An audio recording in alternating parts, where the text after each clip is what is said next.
നമസ്കാരം, പ്രവാസി മലയാളിയിലേക്ക് സ്വാഗതം.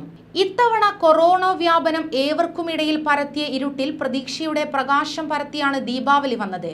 തിന്മയുടെ മേൽ നന്മയുടെ വിജയം ആഘോഷിക്കുന്ന ദീപാവലി ഈ പുതുകാലത്ത് നിരാശയുടെ മേൽ പ്രതീക്ഷയുടെ വെളിച്ചം തൂവുന്ന ആഘോഷം കൂടിയാകുന്നു. ആ ആഘോഷങ്ങൾക്ക് മാറ്റുകൂട്ടാൻ നാട്ടിലെങ്ങും ദീപാവലി മിഠായികൾ മധുരം വിതറുകയാണ് ഏവരും. പ്രവാസ ലോകത്തും കഴിഞ്ഞ ദിവസം ദീപങ്ങൾ തെളിഞ്ഞു.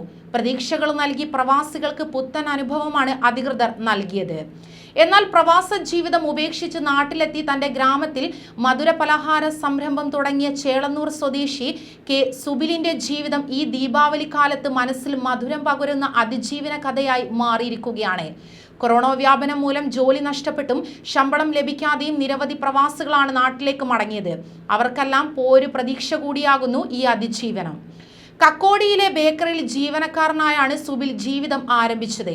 2011 വാടകയ്ക്കെടുത്ത കോട്ട് ധരിച്ച് ഗൾഫിലേക്കുള്ള ഇന്റർവ്യൂവിൽ പങ്കെടുത്താണ് സുബിലിന്റെ ജീവിതത്തിൽ ഏറെ വഴിത്തിരിവായി മാറിയ സംഭവം. ലുലു ഗ്രൂപ്പിലെ കേക്ക് ഷോപ്പിലായിരുന്നു ജോലി ലഭിച്ചത്. പിന്നാലെ നാട്ടിലേക്ക് തിരികെ വന്നു. കക്കോടിയിൽ പൂട്ടാനൊരുങ്ങിയ ബേക്കറി ഏറ്റെടുക്കുമ്പോൾ പുതിയതെന്തും പഠിച്ചെടുക്കാമെന്നുള്ള ആത്മവിശ്വാസമാണ് ഈ പ്രവാസിക്ക് കൈമുതലായിരുന്നത്. അങ്ങനെ ബേക്കറി വിജയമായി. തുടർന്ന് നരിക്കുനിയിൽ സിറ്റി സ്റ്റാർ എന്ന പേരിൽ ബേക്കറി ആരംഭിച്ചു. അവിടെയൊന്നും അവസാനിച്ചില്ല. മൂട്ടോളിയിൽ പ്രൊഡക്ഷൻ യൂണിറ്റും തുടങ്ങി. പിന്നീട് മൂട്ടോളിയിലെ പ്രൊഡക്ഷൻ യൂണിറ്റ് വിപുലമാക്കി ബേക്കറിയാക്കി മാറ്റുകയായിരുന്നു.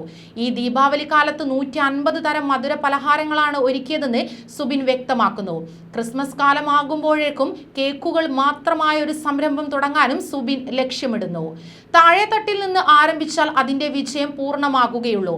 ഓരോ പ്രവാസിയുടെയും അതിജീവനം പഠിപ്പിക്കുന്നതും അത് തന്നെയാണ്. കൂടുതൽ വാർത്തകൾക്കായി ഈ ചാനൽ സബ്സ്ക്രൈബ് ചെയ്യുക.